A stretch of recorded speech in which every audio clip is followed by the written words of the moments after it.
যে ঘটনাটা ঘটছে এটা অত্যন্ত হৃদয় বিদারক ঘটনা।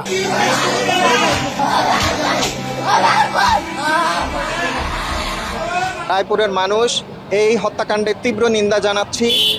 আসসালামু আলাইকুম। লক্ষ্মীপুরের রায়পুরের ঘটনা আপনারা সবাই জানেন।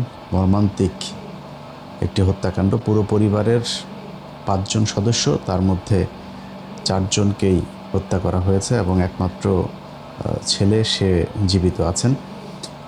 এই ঘটনা নিয়ে জানতে গিয়ে যেটা জানলাম যে সেখানে এই পরিবারের একমাত্র যিনি কর্মক্ষম ব্যক্তি ছিলেন, অর্থাৎ এই যেই নারী মারা গিয়েছেন তার 3 মেয়ে সহ তার স্বামী গেল বছর তিনি কাজ করতেন, তিনি হঠাৎ করে মারা যান। তো তিনি মারা যাওয়ার বিদ্যুৎ স্পষ্ট হয়ে সম্ভবত মারা গিয়েছে। তো উনি মারা যাওয়ার পরে এই মহিলা তার মেয়েরা টিউশনি করে নানানভাবে নিজের বাবার বাড়ি থেকে সংসার কোনো রকম চলছিল। এরই মাঝখানে ঘটলো এই ঘটনা এবং এই ঘটনায় একজনকে সেখানে গণপিটুনি দিয়ে তাকেও সন্দেহভাজন একজন ছিল, তাকে মারা হয়েছে। এই ঘটনার সাথে আসলে আমি মনে করি না যে 4 জন মানুষকে একজন ঢুকে তারপরে সবাইকে কুপিয়ে মেরে ফেলাটা এত সহজ বিষয়। আমার মনে হয় তার সাথে আরও কারা ছিল সেটাও খুঁজে বের করা উচিত। আমার আলোচনার মূল বিষয়টা না, এটা আপনারা এরই মধ্যে সবাই জানেন। আপনাদেরকে প্রথম আলোর খবর একটু, খবরটা যে খবর, এটা নিয়ে 2-3টা খবর তারা করেছে এই বিষয়ে। সেখানে যেই ঘাতক যে কিনা মারা গিয়েছে তার নাম হচ্ছে অন্তর মজুমদার। তো বাংলাদেশিদের নাম তো অনেক, মুসলমানের নামও আছে অন্তর, অন্তর। তবে তার বাপের নামটা বললে আবার কার্তিক মজুমদার, এটা বললে আবার তখন স্পষ্ট হয় তার ধর্মীয় পরিচয় কী। যে কারণে প্রথম আলো কোথাও তাদের কোনো সংবাদে তার বাপের নামটাও তারা উল্লেখ করেনি। এবং শুধু প্রথম আলো ডেইলি স্টার না, মোটামুটি বাংলাদেশের গণমাধ্যম যারা যারা আছে এটা নিয়ে ঘাতক, যুবক এরকম টাইপের বক্তব্য দেওয়া হয়েছে। কেউই তার ধর্মীয় পরিচয় এখানে আনে নেই। আমি আগে থেকে পরিষ্কার করে নিই, ভাই আমি একজন মুসলমান, ঠিক আছে, কিন্তু আমি কেউ কারো ধর্ম নিয়ে কেউ জোর করে আমার ধর্মে চলে আসুক কিংবা আমার ধর্মের কোনো ধর্মীয় কোনো অনুশাসন পালনে কেউ বাধা দেখ, আমি কোনোটাই সাপোর্ট করি না। ভাই আমি নিজে একজন মুসলমান, খুব নাদান টাইপের মুসলমান, আমি নিজেই ভাই সব কিছু পালন করি না। সো আমি আরেক ধর্মের মানুষরা এখন মুসলমান কিছু না। ভাই পৃথিবীতে 200 কোটির মতো মুসলমান আছে, এই 180 কোটি থেকে 200 কোটি এই মুসলমানেরাই তাদের কাজ করে না। নতুন মুসলমানের এত বানানোর জন্য ধর্মযুদ্ধ করতে আসি নাই। যে কারণে আমার কোনো সমস্যা নেই, আপনারা ধর্ম পালন করেন, আপনি একজনকে ভালোবাসতে পারেন। আমি এই ঘটনায় স্থানীয় 2-1 জনের কাছে যেটা জেনেছি যে সম্ভবত, এটা 100% শিওর না, সম্ভবত এই যে 3 জন মেয়ে মারা গিয়েছে তাদের বড় বোনটার সাথে অথবা 2 নম্বর বোনটার সাথে এই অন্তর মজুমদারের কিছু একটা হয়েছিল। মানে প্রেম হয়েছিল কি না এটা না, তবে কিছু একটা হয়েছিল, সেটার প্রেক্ষিতেই এই আস্তে আস্তে আস্তে এই ঘটনা ঘটে। আচ্ছা, এখন কি হয়েছিল সেটা হচ্ছে মূল বিষয়। ধরেন একজন হিন্দু মানুষ একজন মুসলমানকে ভালোবাসতেই পারে, একজন মুসলমান একজন হিন্দুকে ভালোবাসতে, আমি একদম কোনো সমস্যা নাই। কোনো মেয়ে যদি নাকি উইলিংলি যদি মনে করে সে মুসলমান হয়ে যাবে, ব্যাপার না, তারা জোর করে আনা যাবে না। আবার একজন মুসলমান মেয়ে বা পুরুষও যদি মনে করে যে হিন্দু ছেলেকে বা মেয়েকে বিয়ে করবে, আমার কোনো সমস্যা নেই। আমি আগে পরিষ্কার করে নিলাম আমার জায়গাটা। এখন কথা হচ্ছে, এই ছেলে এই বাসাটায়, যেই বাসাতে এই 4 জন খুন হয়েছে, এই বাসাতেই গেল কয়েক মাস আগে ভাড়া ছিল। এবং ভাড়া থাকা অবস্থায় এই যে বললাম যে কিছু একটা হয়েছিল, সেই অবস্থায় কতটুকু কি হয়েছিল সেটা আমি আপনাদেরকে শতভাগ নিশ্চিত হতে পারিনি, যেহেতু আমি বলতে পারবো না। তবে যেই পর্যন্তই গিয়েছে, একটা পর্যায়ে গিয়ে ওই মেয়ে জানতে পারে যে তার পরিচয় হচ্ছে সে হিন্দু। সে আগে হিন্দু পরিচয় দিয়ে এখানে আসেনি। আচ্ছা, এইটা জানার পরে সেই মেয়ে আর আগায় নেই। বাট আবারও কিন্তু রিপিট করছে যে সেই মেয়ের সাথে প্রেম হয়েছিল কি না, কী হয়েছে, আমি এই ব্যাপারে নিশ্চিত হই নাই। বাট যতটুকু এগিয়েছিল, যখন সে জানতে পেরেছে যে সে হিন্দু, ওই মেয়ে তখন স্টপ করেছে। তখন এই অন্তর মজুমদার শুরু করে জোর জবরদস্তি করে তাকে সে ভোগ করবে, তাকে বিয়ে করবে, নানান ধরনের হুমকি দিতে থাকে, তার আপনার সামাজিকভাবে তাকে হেয় প্রতিপন্ন করবে, নানান হুমকি টুমকি দিতে থেকেছে। এর এক পর্যায়ে এসেই এইভাবে মারা গেল। এখন যতটুকু আমি বললাম এতটুকু আপনি মনে করেন এটা ঘটতেই পারে। মুসলমান ছেলেও মহিলাদেরকে মারে, মানে মহিলা কি বলে গার্লফ্রেন্ডকে হত্যা করেছে, স্ত্রীকে মেরেছে, স্ত্রী তার পরকীয়া প্রেমিককে নিয়ে তার স্বামীকে মেরেছে, এরকম অনেক ঘটনা ঘটেছে। আমি এই ঘটনাটা এই পর্যন্ত রাখলাম। বাট আমার আজকে আপনাদেরকে যে কথাগুলো বলার কারণ কেন হলো এই ঘটনাটাকে নিয়ে, সেটার একটা কারণ আছে। বাংলাদেশে বিশেষ করে এই শেখ হাসিনার সরকার ক্ষমতায় থাকার সময়টাতে আমার হিন্দু ভাইদেরকে কিছু কিছু জায়গায় তাদেরকে কিছু সুযোগ দেওয়া হয়েছে, এবং তারা মনে প্রাণে আবার একটা বিশাল অংশ ভারতের সাথে অখণ্ড ভারত বানানোর জন্য একটা স্বপ্ন তারা দেখে। এবং এই স্বপ্ন কিন্তু মানে আমি জানি না কত পার্সেন্ট বলবো, বাট অনেক মানুষ আছেন, অনেক হিন্দু দাদারা আছেন আমাদের সাথে খুব মিষ্টি মিষ্টি করে কথা বলেন, মনের মধ্যে কিন্তু ওইটা লালন করেন। আমাদের সাথে আর যখন আসে কথা বলে তখন কিন্তু বুঝতে পারবেন না তার মনের ভিতরে আসলে কি। যদি সুযোগ আসে কোনো দিন, তারা শুভেন্দুর মতো চেহারা পাল্টায় তারপরে বুঝাই দিবে যে আসলে ঘটনা কতটুকু কি হইল। হ্যাঁ, এটা কিন্তু তারা তখন জানতে পারবেন। তো আমি এই হিন্দুদের ব্যাপারে যেটা বলবো, তাদের মধ্যে একটা অংশ হিন্দু মহাজোট, এবং বিশেষ করে এই দুইটা হিন্দু মহাজোট এবং হিন্দু জাগরণ মঞ্চ, এই দুইটা সংগঠন প্রচণ্ড রকমের কট্টর তারা একটা পন্থা অবলম্বন করে। এবং তাদের গ্রুপে আমি কিন্তু আমার 15 মিনিটসের মধ্যে আমার ইউটিউব চ্যানেলে সেই ভিডিও এখনও আছে, সেটার একটার বোধহয় আমার যতটুকু শিরোনাম মনে আছে যে ওরা পেটে বাচ্চা দিয়ে ভেগে যায় বা চলে যায়, এরকম থাম্বনেল দেওয়া ছিল শিরোনাম। এই ভিডিও দেখেন, আমার চ্যানেলে আছে। সেখানে স্পষ্টভাবে দেখানো হয়েছে কিভাবে হিন্দু মহাজোট, হিন্দু যুবজোট, হিন্দু ছাত্রজোট, লাভ কুরুক্ষেত্র, তারপরে লাভ জেহাদ, এরকম অনেকগুলো তারা বানিয়েছে। সেইখানে আমাদের একজন আবার ওদের ইন্টারনাল একটা ফেসবুক গ্রুপে আমরা ঢুকেছিলাম। ঢুকতে গেলে আবার হিন্দুদের ওই লাগে, আপনার ভোটার আইডি কার্ড শো করে তারপরে দেখাইতে হতো। আমরা একটা ভুয়া ভোটার আইডি কার্ড শো করে তারপরে সেখানে ঢুকেছিলাম। ওইটা নিয়ে আমি একটা অনুসন্ধান করেছিলাম এবং একটা 15 মিনিটস করা হয়েছিল। সেইখানে তারা একটা সিন্ডিকেট তৈরি করেছে। সেই সিন্ডিকেট কি, একটা আমার অনেকগুলো তাদের চ্যাটিং মনে আছে। একটা জায়গায় ওরা বলছে যে দাদা, মানে ওরা খুব মজা করে যে একজন হিন্দু একটা মেয়েকে আপনার করেছে, হ্যাঁ, তারপরে মানে মুসলমান একটা মেয়েকে ওরা মানে খারাপ কাজ করেছে, এবং করার পরে সেটা নিয়ে ওরা ওইখানে আবার হাসাহাসি করে। একজন জিজ্ঞেস করছে গ্রুপে যে দাদা আমি কোথায় কিভাবে করবো, আমি তো একটাও খেতে পারলাম না, মানে খুব বাজেভাবে কথাগুলো বলে তারা। তো ওই আরেকজন আবার সেখানে উত্তর দিচ্ছে যে গাজীপুর, সাভার, তারপরে নারায়ণগঞ্জ, এইসব জায়গায় গেলে, গার্মেন্টসে গেলে এইসব জায়গায় খুব সহজে খেতে পারবা।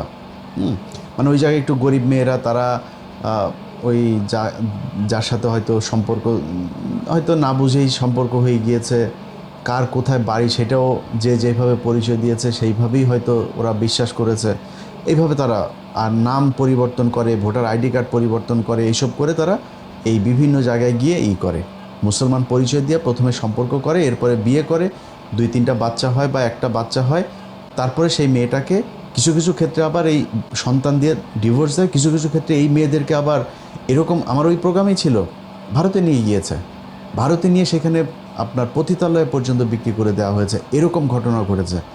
এখন এই যে উদ্দেশ্য প্রণোদিত একদম সুপরিকল্পিতভাবে মুসলমান মেয়েদেরকে এইভাবে আপনার ধর্ষণ করে তারপরে তাদেরকে এই পেটে বাচ্চা দিয়ে তারপরে তারা চলে যাওয়া, এবং এই যে পরিকল্পনা, এই গোবিন্দ প্রামাণিক তার হিন্দু মহাজোটের কেন্দ্রীয় পরিকল্পনা, একদম সবার সমন্বয়ে এই সিদ্ধান্ত তারা নিয়েছে। একটা দুইটা না, শত শত ঘটনা এরকম বাংলাদেশে ঘটেছে। এই ঘটনাগুলোর মধ্যে আমাদের একটা গ্রুপ এটার বিরুদ্ধে কাজ করেছে, এবং তারা বিভিন্ন জায়গাতে কিছু সমস্যায় আপনার সম্মুখীন হয়েছে। সেই সমস্যাগুলো কীরকম, ধরেন যখন কোনো মেয়ে, হিন্দু কোনো মেয়ে আপনার এই মেয়েকে মুসলমান ছেলে বিয়ে করে, তখন ওই হিন্দু মেয়ের বাবা করে কি, এই থানায় গিয়ে অপহরণ মামলা করে। এবং পুলিশ খুব তৎপর হয়ে যায়, তাৎক্ষণিক তার পরিবারের তাকে না পেলে তার ভাই বাপ মা সবাইরে ধরে নিয়ে আসে। আচ্ছা, একইভাবে আমি কিন্তু শুরুতেই বলেছি যে যদি কেউ মনে করে যে হিন্দু মেয়ের সাথে মুসলমান ছেলে প্রেম করবে বা মুসলমান মেয়ের সাথে যদি নিজেদের স্বেচ্ছায় যদি করে থাকে ঠিক আছে, কিন্তু আপনি যখন মুসলমান মেয়েকে ছেলে যখন হিন্দু মেয়েকে প্রেম করলো তখন আপনি পুলিশ বিশাল তৎপর হয়ে গেলেন। একই ঘটনা মুসলমান এই মেয়েকে যখন হিন্দু ছেলে এইভাবে নিয়ে যায় এবং এই মুসলমান মেয়ের বাবা যখন কিনা মামলাটা করে, আমি সবশেষ আমাদের গাজীপুরে আপনার পুবাইল থানায় এইখানে একজনকে উদ্ধার করেছিলাম। ওই সময় ছিলেন পুলিশের কমিশনার ছিলেন নাজমুল করিম সাহেব, এবং ওই থানার ওসিও আমাদেরকে যথেষ্ট সহায়তা করেছে। আমি ফোন করে বললাম যে ভাই এই ব্যাপার, এই মুসলমান মেয়েটাকে হিন্দু ছেলেটা এইভাবে পরিচয় না দিয়ে, মাদ্রাসার ছাত্রী, আপনাদের মনে আছে হয়তো যে বোরকা পরা একটা মাদ্রাসার ছাত্রী, সেই হিন্দু ছেলে তার সম্মান নষ্ট করেছে। অনেকে এটা নিয়ে মেয়ের বিরুদ্ধেও কথা বলেছেন, বাট মেয়ে জানতো না যে সে হিন্দু। এইভাবে উদ্ধার করতে গেলে বেশিরভাগ ক্ষেত্রে যখন হিন্দু মেয়ে হয় পুলিশ খুব দ্রুত ব্যবস্থা নেয়, আবার মুসলমান মেয়ে যখন হয় তখন আবার এই ব্যাপারে আপনার হিন্দুদেরকে ধরা, তার পরিবারের লোকজনের নিয়ে ধরা, এটা আবার করে না। এই ঘটনাটা গেল 15 বছর ধরে সবচাইতে বেশি ঘটেছে, এবং সেটার ধারাবাহিকতা কিছু কিছু থানায় এখনও এটা করা হয়। তারা মুসলমান মেয়েদেরকে নিয়ে গেলে তখন আর অপহরণ মামলা হয় না, কিন্তু হিন্দু মেয়েদেরকে মুসলমান ছেলে যদি বিয়ে করে তখন আবার অপহরণ মামলা করে সাথে সাথে তারা ধরে নিয়ে আসে।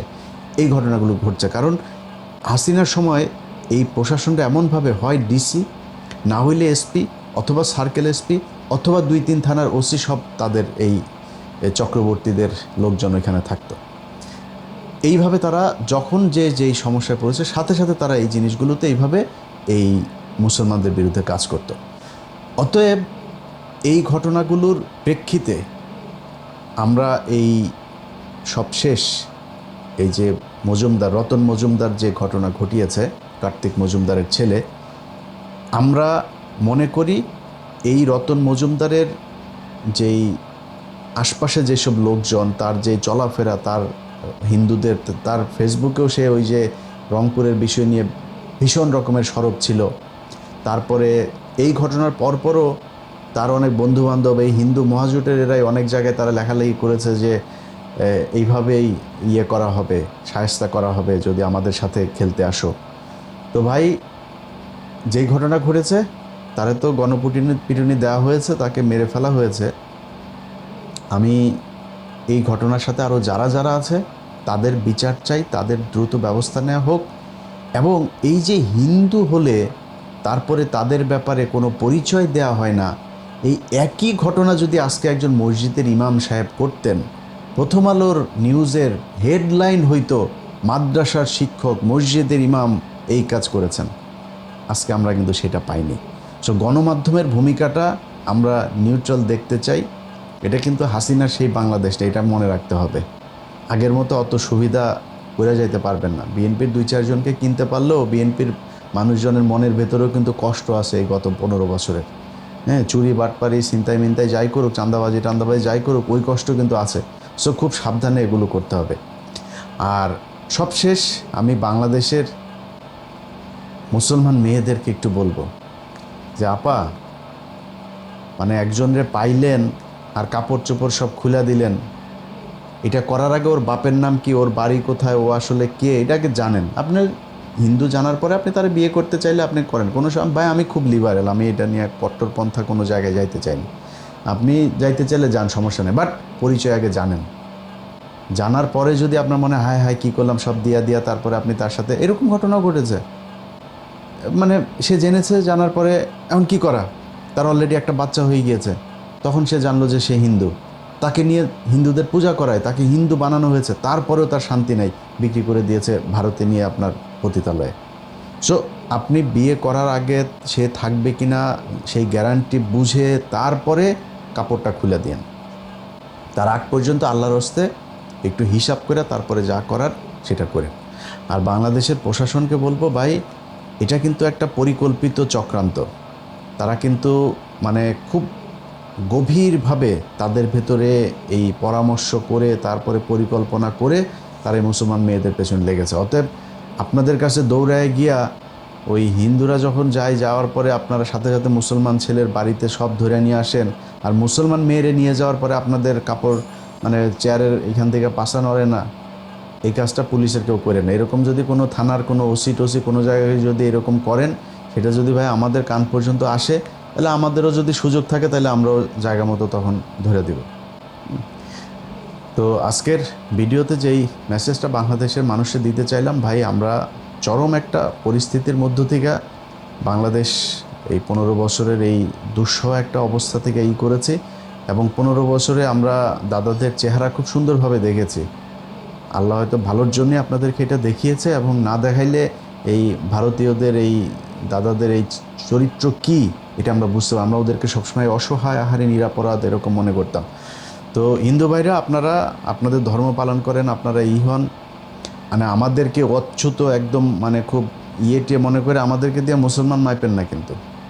হ্যাঁ, আপনারা এখনও পর্যন্ত যদি আরবে যান না, আপনাদের আরবে যেসব লোকজন যায় এখনও আরবের শেখদের ঘরে যায়, তারপরে করে মুসলমানদের পরিচয় কিন্তু ওইটা, আমরা না। কিন্তু আমাদের চামড়া টামড়া দেখে, গায়ের রং দেখে, আমাদের মানে ন্যাশনালিটি দেখে মুসলমানদের হিসাব করে না। মুসলমান ওই জায়গায় যায়েন, ওদের চেহারা সুরত, ওদের চলাফেরা, খাওয়া দাওয়া, ওদের জীবনযাত্রার মান, এগুলি চিন্তা করেন। আপনাদের লোকজন এখনও ভারত থেকে যদি 2টা ভিসা দিবে বলে, তাহলে দৌড়ায় কাপড় চোপড় খুইলা তারপর জমি জায়গা বেচা দিয়া তারপর শেখেদের বাথরুম পরিষ্কার করতে যায়। ওই মসজিদ পরিষ্কার করে, হ্যাঁ, মসজিদের বাথরুম পরিষ্কার করে, ভেতরে তো ঢুকতে দেয় না, মসজিদের বাথরুম পরিষ্কার করেন আপনাদের লোকজন। ওই এখনও পর্যন্ত মোদিরে যদি দুবাই যায়, মানে সৌদি টৌদি বাদ দিলাম, দুবাই গেলেও নমস্কার করে আসে, ওইখানে যায় হাতে পায়ে ধরে তারপরে আসে। সো ওই দিকে নজর দেন। হ্যাঁ, এই দিকে আমাদেরকে দেখে, আমাদের মতো মুসলমান দেখে নাকটাক শিটকায় না। আমাদের দেখতে তো আমরা একটু সুন্দর না, আমরা তো দেখতে মানে আপনাদের গায়ের রং আর আমাদের গায়ের রং সেম তো আমাদেরকে দেখলে একটু মানে নাক ছিটকাইতে সহজ হয়, বাট ওই দিকে একটু পশ্চিম দিকে একটু তাকায়েন, তারপরে আমাদের নাক ছিটকায়েন। আর এই যে মুসলমানদেরকে আপনার পেটে বাচ্চা দিয়া তারপরে সব হিন্দু বানায় ফেলবেন, এই চিন্তা ভাবনার চাইতে আপনারা 140 কোটি খালি ইন্ডিয়াতেই আছেন। 140 কোটির মধ্যে প্রায় 110 কোটি আপনাদের হিন্দু।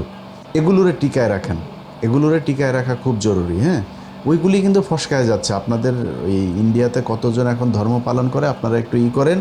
ওই যে একজনরে বের করে দিয়েছেন না আপনাদের দেশ থেকে, ওই লোকের যদি আর 2-4 বছর যদি ভারতে যদি নাকি আপনার পিস টিভি চালাইতে দিতেন, তারপরে দেখতেন যে চারিদিকে হাহাকার, হায় হায়, এই কাপড় চোপড় খুলে এমন যেমন ন্যাংটা হয়ে রাস্তায় হাগামোতা করেন না, এবং সব রাস্তায় একটা হাগামোতা শুরু করতেন।